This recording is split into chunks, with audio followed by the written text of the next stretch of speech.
Hi, and welcome to the Yes You May live stream podcast. However, I have to give a disclaimer. This is a pre-recorded session because my super special guest actually lives in Australia. And had I done this live at my normal time, well, she would have been in bed trying to sleep, not trying to mess around talking to me. So instead, we've decided to pre-record it so that we could get the best of her for the best of you. So I might as well just bring her in. She's an author, she's a speaker, she is a friend of mine, and somebody that really inspires me to be more than I am now, and somebody that I think you're going to learn a lot from because she's got a unique story that really goes along with our whole theme of learning to say yes, you may to yourself and give yourself permission. So without further ado, hi Trish. Welcome to the Yes You Hey! May show. How are you doing tonight? Oh, g'day, Amanda. I'm as excited as a dog with two tails. It's just such a thrill to be here. I love what you do. I just got my dander up when I was thinking about this, about yes, you may, and giving permission to ourselves to do stuff, because that has been a struggle and a journey for me, and the reward is amazing. Well, I appreciate that. I now have an image of a dog with two tails wagging and how they would like bump into each other and potentially be a hazard to the dog, maybe to me, but I'm really excited about it nonetheless. Imagery is fabulous. And I want to thank you for coming on and saying yes to me, getting maybe a little outside the comfort zone and saying, okay, random girl in America, what are you up to now? But I want you to just give us a little backstory as to why how to trust your judgment is our theme and why that's something you had to learn yourself. Oh, love to, because trusting my judgment, well, when you've made a blue, when you've stuffed it up and made an error in judgment, and it's colossal, like I did, Right? then it affects your ability to trust yourself, Yeah. and you can lose that confidence and defer to other people too much. And we can grow up maybe being people pleasers, maybe, that can be so you don't have to have something massive happen to you.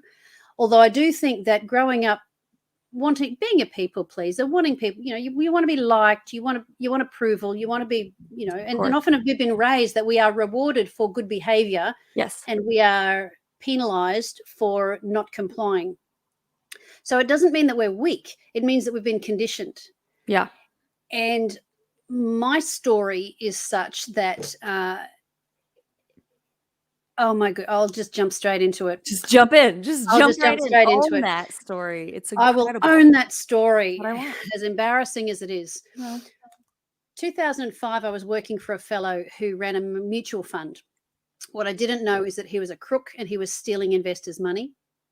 My job was to make sure they got paid each month, and he suddenly stopped paying, and I had to tell people there's no money this month for whatever reasons he was giving me. right. My husband and I had 6 figures invested in the fund ourselves, not knowing that he had stolen them. So I spent a period of time of months with the clients coming to me saying, when are we getting paid? Where's our money? Where's our money? And over a period of time, my mental health deteriorated because I was stressing so much. And I Of had course. taken on, I need to fix this. Mm-hmm. That's my inner people pleasing, needing to, I should have been more professional and said, well, it's not happening right now, and been very cool and calm about it, like finance people are. But instead, I caved under pressure. Yeah. There was no one I could turn to for help because my accountant had money in it. There were other people that had money in it that I Oh, would man. normally go to. And I felt alone and isolated, and I made an error in judgment. I said to him, look, there's money over here. Can we use that to pay people to give them some relief? And he said, all right, do that. Now, it wasn't the right way to do it. That money was Mhm. not for them. It was for something else. But Okay. I paid them with it, and I shouldn't have. And that was a breach of the Corporations Act. I didn't steal it, but I shouldn't have done it. And Almost like a loophole, even. well, it was a misuse of funds, Gotcha. Amanda. That's what it Gotcha. was. Okay. That's what I wish I could dress it up and make it look better. I can't. Yeah. The whole thing collapsed, and he was found out to be a fraud and a thief. And we went through 2 years of liquidation where we lost our home, our Oh, investments, everything. That wasn't enough. right. I was then prosecuted.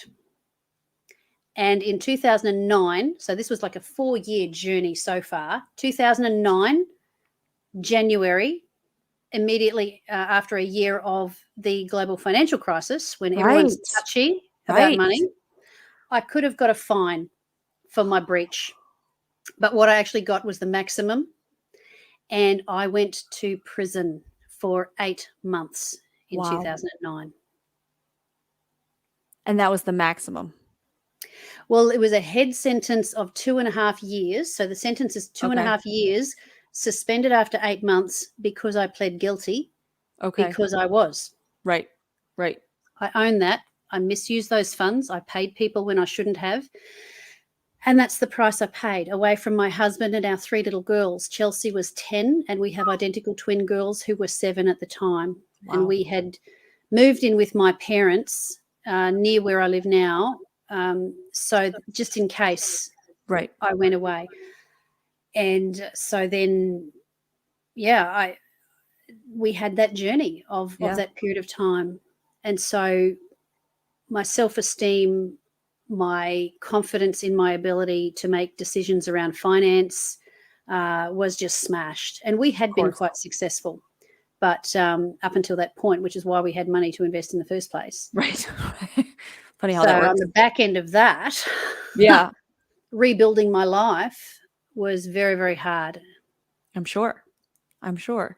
I got to ask, it's a quick question. Did he go to jail too? Yes, and I helped put him there. Yeah, that a girl. Okay. All right. Just wanted to clear that up. Couldn't leave that one open because I Yeah, felt like I that's hadn't right. heard that about your No, story that's yet. right. I'm like, am I the only one curious here? But I can see how that would really make you question yourself, your decisions for years afterwards. Not just with money, but just in general, like, am I doing the right thing? Yep. What's going on? So, what has your journey been like to overcome that self-doubt of trusting your judgment and understanding when your gut is the right answer? How have you figured that out? Well, during the time leading up to going to prison, I needed to know how I missed it. So I looked for the lessons, and that's a good thing to do, and look for the lessons.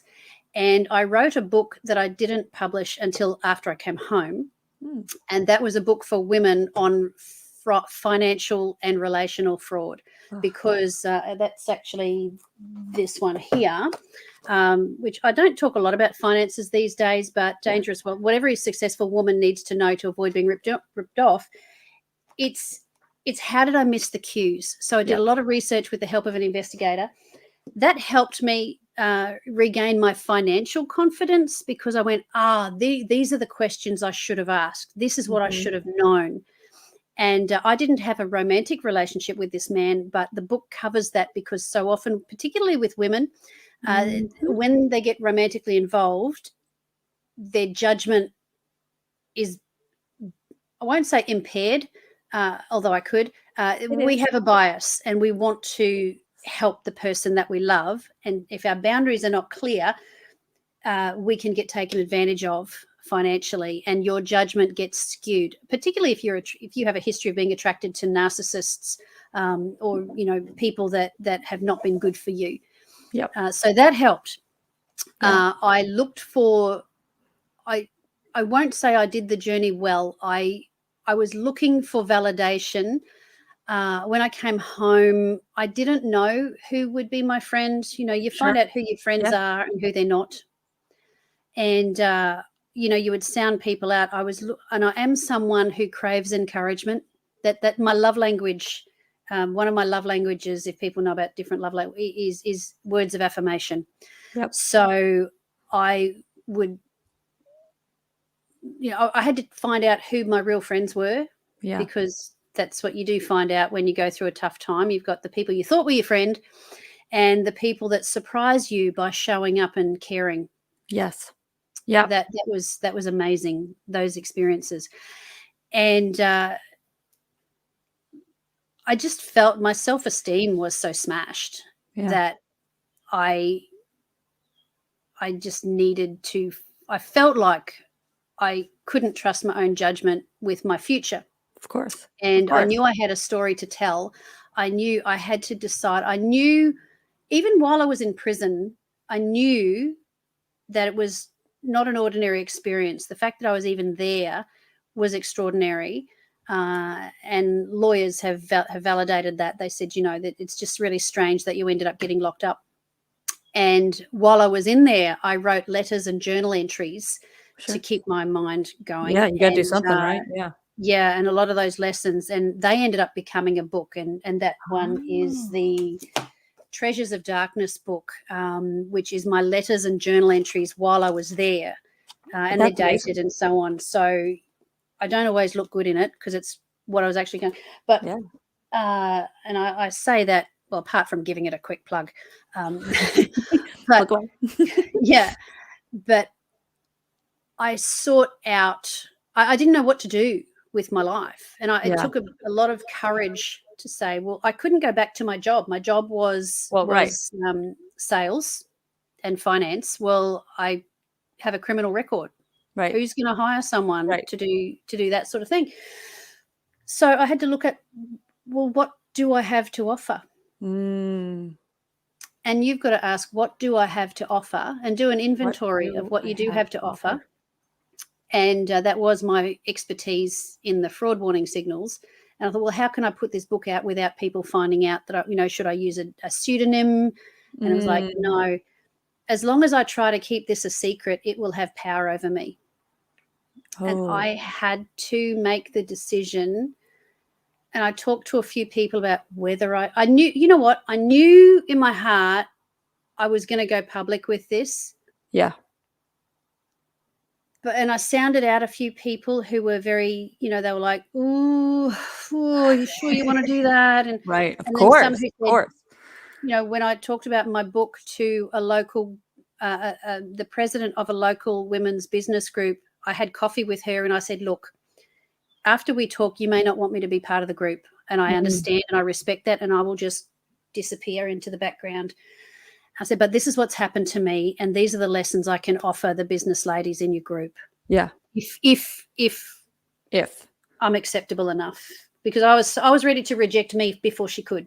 Yeah, you put that out there already. Right. She said, oh my goodness, Trish, they need to hear this. You have to speak to our group. And I was terrified, but she validated me. I was terrified, but I did it because there was a bank manager in that group, accountants, bookkeepers, people who know better than I about finance, and I thought they're going to think you're so stupid. How did you do that? But you know what? They thanked me.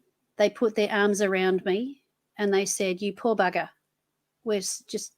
I'm so sorry that happened to you. What happened to you could have happened to any one of us. Thank you for sharing. And that encouragement helped me because I was not yet at a point where I could say, well, I don't care what anyone thinks, they need it. I just wasn't. Yeah. I had to grow into that. And I think you've got to pick who you get your encouragement from. Yes. And my mum, beautiful, beautiful lady, she loves me. She'd been through the journey with me. She'd mothered my children for me while I was away. She was not so enthusiastic about me going public with it because she wanted to protect me from criticism, from people pointing finger. Who do you think you are? Yep. You're a jailbird and you're going to have the gall to get up and tell us? Who do you think you are? And I have had people talk to me like that. I'm sure, yeah. So unfortunate. But I just had to. I think in the early days I expected it, so I was ready for it. And probably calling it more into your reality too, because you were expecting, So sometimes I'll do a disclaimer and say, look, this could be triggering for people. I wish it was someone else's story. I wish I was the hero who had climbed a mountain blindfolded or something or won a gold medal. This is what I got. Right. It's what I got. And if it helps you, great. So yeah, there's that journey, and eventually it evolved away from financial talks where people were asking me, Trish, that's all very good and interesting and helpful, thank you, but what I want to know is, what was prison like and how did you cope? Right. And how did you get back up again? The big And stuff. that's a much happier, more positive talk. And True. it is. True. So that's the journey that I've been on since Fascinating. That's so fascinating. And you have a show called the Shift and Lift Mindset, and that's your focus.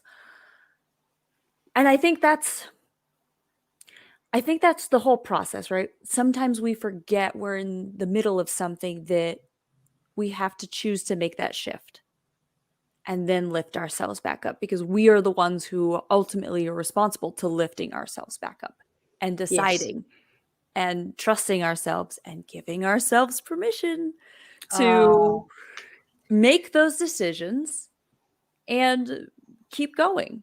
You know, if you just keep wallowing in your own thing, it's not going to get better. You have to choose to do something different. Yeah. So tell me about your shift and lift mindset. Yes. I love it. Great. Yeah, love to. Look, fear is a prison in itself. Fear of making the wrong decision, fear of stuffing things up. If I do this, will it work out? And, I love your phrase, yes, you may, that you give yourself permission. And I had to ask myself, what's the worst case scenario? And ask yourself that. What is the worst case scenario if you give yourself permission to do something and you get your brave on and step up and do it? What's the worst case scenario? Are you going to die? Probably not. Right. Depending. I don't know what it is you want to do. Are you going to put your children in are you going to put your children in danger? Ooh, yeah. If you date this person that you hardly know and you move them into your house, I would respectfully suggest that you firstly read my book on Don't do that. fraud warning signals. Ladies and gentlemen, please don't do that. No, you do. Look, don't be unteachable. You don't want to be that person Yes. you can't be told anything. Right. But get good advice. So here's the thing. When you go to make a decision, when your values are set, 90% of your decisions are already made. Love that. You don't have to think about, should I have an affair with that married man? It's just not on your radar unless it's a value that is not your value. Right. You don't, should I steal my daughter's boyfriend because he's so hot? So just wondering more. When your values are set, you don't need to ask a lot of questions because it's just not on your radar. It's not on your periphery. It's just not in your scope. Exactly. But when you're making new decisions, talk to someone who's been there before. Yeah. Don't talk to your best friend who is kind of a good friend but competes with you, and they're those friends that are kind of friends, but they don't always have your best. It's usually their own best interest. Don't talk to someone who's jealous or going to be critical or something. Talk to someone who's been there. That's very helpful. Some of my biggest advocates have been older white men in management, like men who like these. They're kind of like uncles for me. I know some women have a problem with that whole thing, but I have found I've had some brilliant men in my life, and they are success. And sometimes men have fewer emotional hang-ups and jealousies, and like someone who's there. And I've said, and they can be a bit more. And my husband's very good like that. He can be a bit more objective. And like he'll say, so where's the money in this? Like if you're making a decision, so what are you doing this for? Is this taking you forward, or is it just, if you're playing around with it and it's fine for playing, if it's fun, great, go do it. I go horse riding every now and again. It takes up time. But I love it, and it's therapy for me. It's got nothing to do with business. Right. But I won't do it at times when it means I'm neglecting my family. So you've got to be wise. You've got to choose who you get advice from carefully. And here's the thing. Asking advice is not the same as asking permission. Boom. Sit with that one for a minute. Some people can't help adding their permission. Like some people, you've asked them for advice, and they'll go on to tell you, I have an older brother. I have a couple of them actually, and he used to just often say, Trish, what you should do. And I'd be like, look, and I'm an older sibling as well. And so, I tell my 40-something-year-old younger brother what to do sometimes. And he's like, Trish, I'm a grown man. You're a grown-up. You can set sometimes by our demeanor, we can appear to be asking for approval and permission. So it's like, what do you think I should do? I'm really worried. I'm just kind of scared. And what we're doing, we're actually looking for reassurance and validation. Yeah. Okay. But it's got to be, you know what? Here's what I'm thinking of doing. What do you know about that? What do you think I should be careful of or watch out for? From your experience. So my husband and I have a background in real estate, and we often have, 20-somethings talk to us about the future because, and we can talk to them about what we know and say, watch out for this, watch out for that. Make sure you plan for this. And it's helpful. But we don't say what you should do is buy that, do this, do that. Sometimes I do. I get a little bit motherly and, I'll tell a young couple looking at getting married, don't use the bathroom in front of each other. Just don't. Just don't. Just don't. Separate. Just keep a bit of sorry, that's an have some boundaries. Yeah, just whatever works for you. But it's really important because you've got to be responsible for your decisions that you make. Yes. If you are relying on them to say it's okay, you will blame them if it doesn't work out. Yeah. Maybe, Possibly. And when you're the person that they're coming to, be careful that you're not telling them what to do. Mm-hmm. The coaching business is unregulated, and there are plenty of people who set themselves up as coaches, life coaches, business coaches, and they will cross those boundaries. You're not supposed to tell people what to do. You're supposed to help them make their own decisions. And there can be some unethical people out there who know that there's $1 in making people stay dependent on them. Ugh.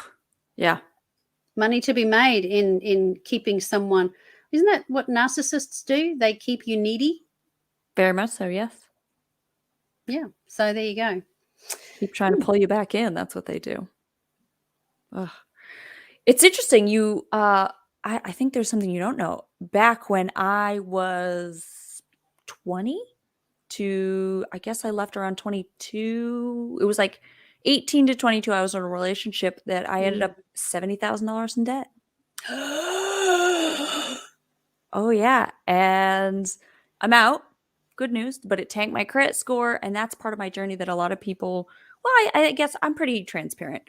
A lot of people know about it now, but I had to work through trusting myself. I had to work through, trusting somebody else, feeling like I could be in a relationship, the emotional baggage that went with it, the finance, it took me 7-8 years to get out from that debt and to rebuild the credit and everything. And hearing you talk about there's so many warning signs and triggers. And you said, when you're with somebody, when you love somebody, you ignore it all. And it's so true. I was with him. He was a military guy. So the paychecks came 1st and 15th. That's rote for the American military. That they just came. So there wasn't a problem. But there was a problem when that relationship disintegrated. Well, it burst in flames. Let's just be honest. It wasn't pretty. But it took a long time for me to feel good again about who I was. And I think even to this day, I think that's part of, me wanting to help other people and explore these topics with them is you don't have to go through that, but here are some tools that can help. Yeah. So what are some tools, some strategies that you have that you find has helped you in the past that you help, suggest for other people? I know you'd mentioned that in our meetings that you have some strategies that you use. So can you talk on some of those? Sure. I think doing that inventory of your skills and your talents. Be objective and dig around and write down what you do well, what you know that is of value. That will give you confidence. Go back over your timeline and look at your successes that you had. I had to remind myself I wasn't always in this position. Before I was working for that fellow, we had bought real estate and it had accumulated a number of places, a number of houses, and that was no mean feat. That was, Right. I did know some stuff. Yeah. With the shift and lift mindset, I didn't call it that. It's only as I look back that I've given it that name. When I was in prison, you're officially at the bottom of the barrel. Everybody thinks you're dumb. There's no respect. They're politically correct, but it's a thin veil of what they do there. And you're in amongst people who are truly broken and damaged and angry and dishonest and can't be trusted. And then you meet the prisoners. You get there, you meet the star. Anyway, no. But actually, it's not quite like that. What you actually find is you go in expecting it to be us and them, that they are like this. But I discovered that they were not all these stereotypes. They appeared to be. Right. But then as I got to know them and I got past the surface, the tattoos, the missing teeth, the foul language, the dysfunction, the touchiness and triggering, they are actually normal people just like you and me, perhaps not quite just like you and me, because everybody's different. But I learned to look past the person and to have compassion and actually build friendships. And I think one of the things where if you have been hurt and you hesitate to get into another relationship, or you feel like this is going to happen, that's going to happen, I would encourage you to challenge a thing in yourself called prejudice, because that's what's at the lies at the root of racism, of other sorts of prejudice. It's because we have an experience with a person who is in this category here. Yes. And they have these qualities, and one of them might be they love football. Totally nothing to do with their betrayal. They just happen to love football. Yeah. And you meet someone else who happens to love football and you relate it to that other person. Yep. Subconsciously even. Subconsciously, because our brains are lazy. There's so much information stimulating our brain that we can only take in so much. So our brain looks for patterns. Okay. Yeah. Now, when you become aware of that, you can be discerning. Just as I was able to make friends with women who were criminals, that criminal part I could separate, and because I was one too. Right. And I could see them as a person, a woman, a mother, a sister, a friend, someone who happened to work in the same line of business as me, right. Someone who, you can find commonalities and see past that. So that helps us break free from that stereotype. But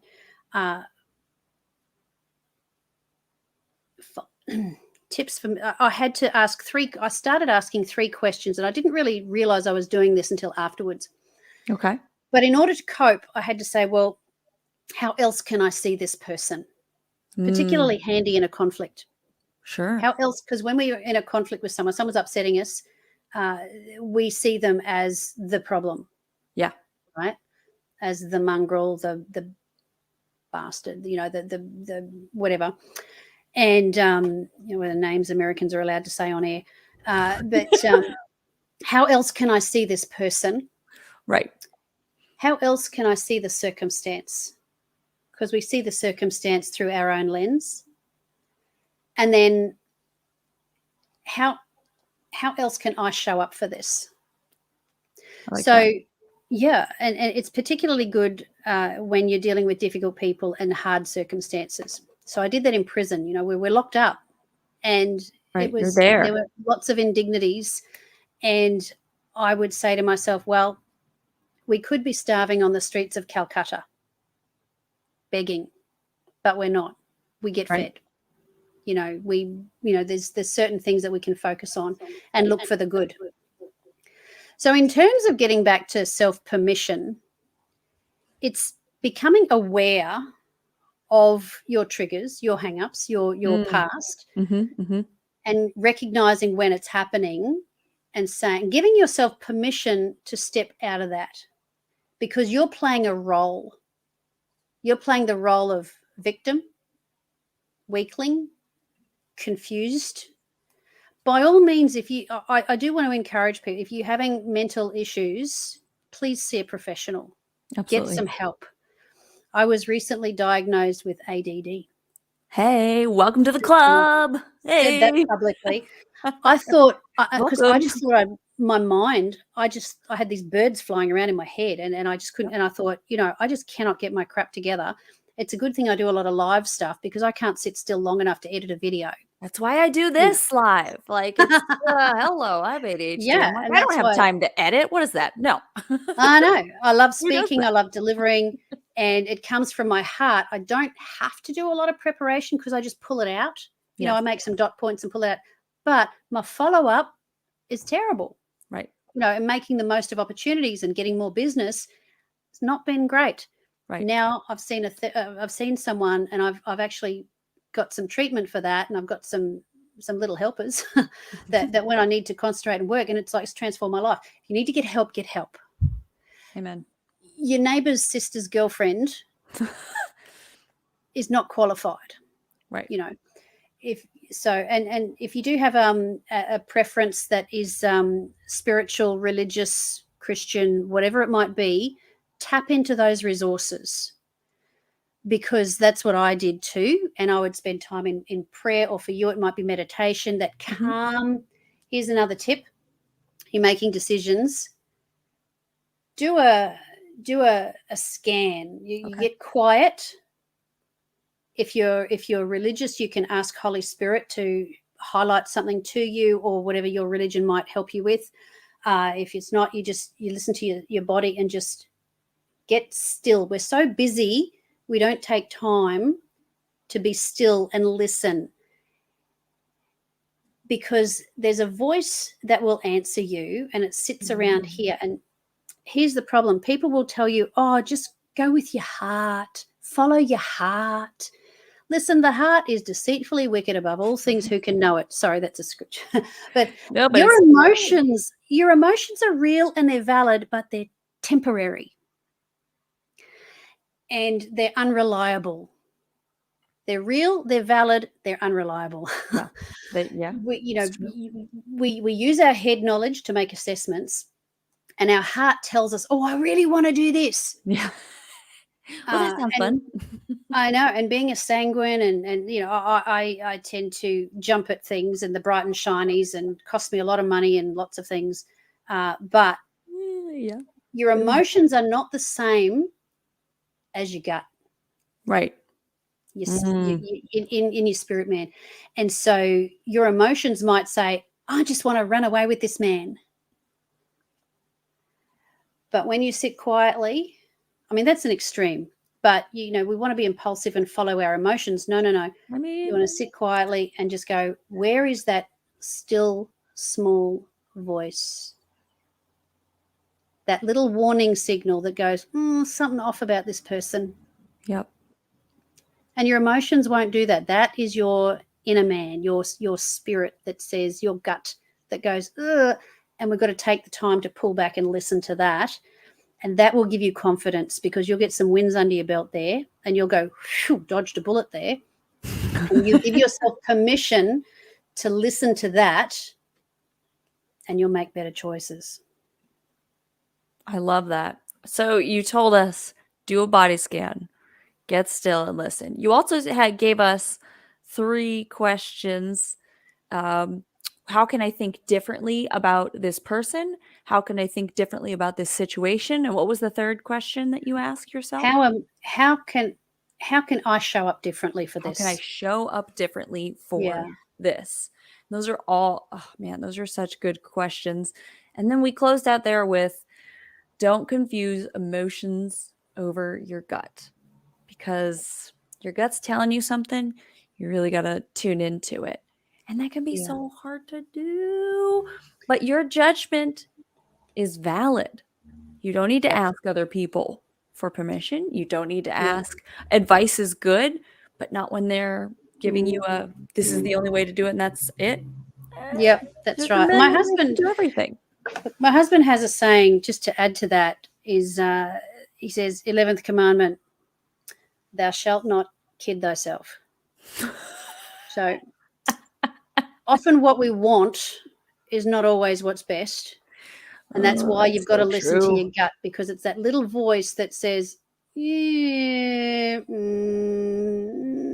you're being just a little bit, and or it's going, you can do this. Yeah. You can do this. I love that. You can do this. It is possible. You have to trust yourself. And guess what? You're going to make mistakes. It happens. It's okay. Well, you may have alternate outcomes to what you expected. That's such a you nice can way of use them. putting it. You can. You learn from everything. I've definitely learned more. When you take the time to think about and reflect on the failures, you learn more. For sure. You do. And by being brave, I was able to continue speaking, getting more gigs. I went overseas. I did a month-long tour. I did media appearances. And today, I have a successful business speaking to organizations about the shift and lift mindset that helps them to make better decisions. Yep. And making a difference with people. That my story actually, and I minister to faith groups out of that it's not what happens to you, it's how you respond, and that God makes all things work together for our good when we work with him.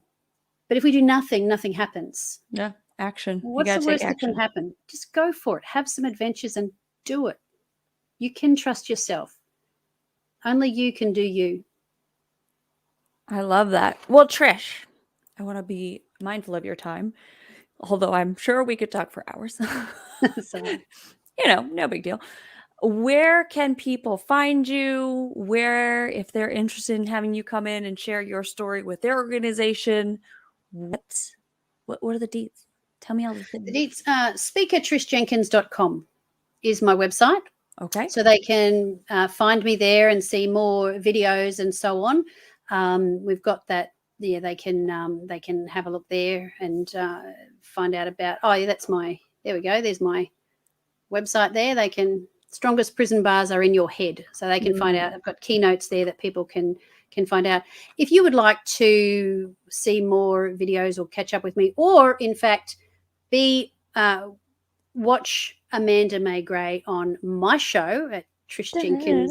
Yeah, then my YouTube is just my name. My YouTube is youtube.com/Trish Jenkins. So pop on over there. Love you to pop on over there and check out the videos there, like and subscribe. And you will this week, well, I don't know when you're watching this video, right, but you will find that Amanda will be my guest. Talking about Yes You May. So you want to hear from Amanda. I can't wait to talk to her about what she's got going on for people. So you'll find her over there once it goes live. Yes, absolutely. And you have that on YouTube. Trish Jenkins on YouTube.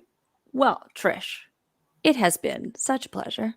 I appreciate you coming on and sharing your knowledge, your wisdom, and your story. It is a unique story, but I think it's one that shows people, you can still overcome. You can make mistakes. You can make honest what you thought was right to do. You can get taken into a situation and not realize what's going on. You can still overcome it. And you can still find ways. And even when you did stuff it up completely, even when you did do it wrong completely, you still come back. Yeah. You can still come back and make it. Thank you for being here. 'Twas a pleasure. I look forward to coming on your show. Yay! With the Shift and Lift Mindset, which I think is fabulous. And yeah, I hope that everybody has learned something today, gotten something out of this. Please feel free to put it in the comments as you're watching. Let us know. Connect with Trish. Like her, subscribe on Mhm. YouTube to her channel, and just And this one. and this one. Yeah. Wait a minute. Yeah. You could subscribe to this. That'd be cool. But I'd like that. Just let me know in the comments what you've learned from this. And if you think this would be helpful for somebody else, please feel free to share it with them. Yeah. We are, just out here trying to help others from our mistakes and help you have a more improved, fulfilled life. Yeah. So thank you for being here, Trish. Absolute pleasure. Thank you for having me. You're very welcome. And thank you all for watching and or listening. We'll see you on the next Yes You May with Amanda May Gray. Bye.